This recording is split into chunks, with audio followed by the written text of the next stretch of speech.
কাল কিয়ামতের ময়দানে এ গুরু মানুষকে আল্লাহ পাক রব্বুল আলামিন অর্ডার করবা, তোমরা জাহান্নামের মধ্যে নিয়ে যাও, জাহান্নামের মধ্যে নিয়ে যাও।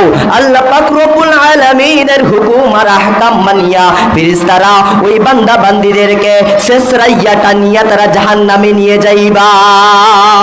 আল্লাহ পাক রব্বুল আলামিন আবার ডাক দিবেন, ও ফেরেশতারা দলেরা রে, আমার বান্দারে এইদিকে নিয়ে আসো, এদিকে নিয়ে আসো।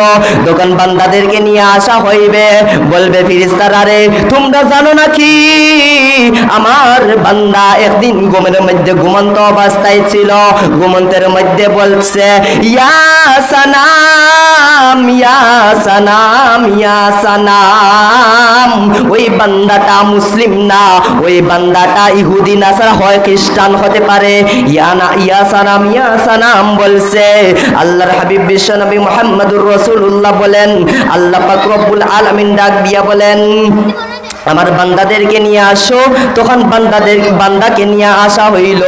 আসার পরে বললেন, আমার বান্দা একদিন ঘুমন্তের মধ্যে বান্দা একদিন বলছে ইয়া সানাম ইয়া সানাম ইয়া সানাম, একদিন বলে ফেলছে ইয়া সালাম।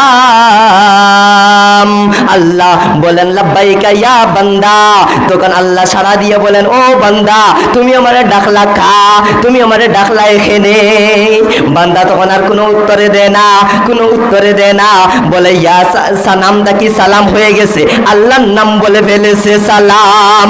আল্লাহর নাম একটা আল্লাহ না, না, আল্লাহর নাম 99টা, 99টার মধ্যে একটা হইল ইয়া সালাম, ইয়া সালাম। কিন্তু বান্দায় বলে ফেলেছে ইয়া সালাম। তখন আল্লাহ পাক রব্বুল আলামিন বলেন, ও ফেরেশতার দলেরা রে, আমার বান্দাকে এদিকে নিয়ে আসো। তখন আসা হইল ওই বান্দাকে ওই আল্লাহর নাম লওয়ার জন্য। আল্লাহ পাক রব্বুল আলামিন তাদেরকে জান্নাতে দাখিল করে দিয়েছেন। সুবহানাল্লাহ।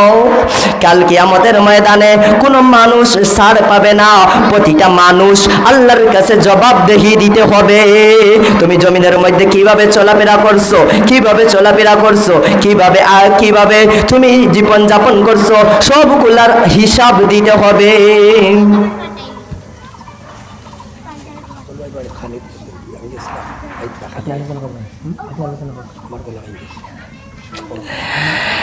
তখন আল্লাহ পাক রব্বুল আলামিন বলেন, আল্লাহর হাবিব বিশ্বনবী মুহাম্মদুর রাসূলুল্লাহ সাল্লাল্লাহু আলাইহি ওয়াসাল্লাম বলেন, আল্লাহর হুকুম আর আল্লাহর মায়া এবং দয়া ছাড়া কোনো মানুষ জান্নাতে যাইতে পারবে না।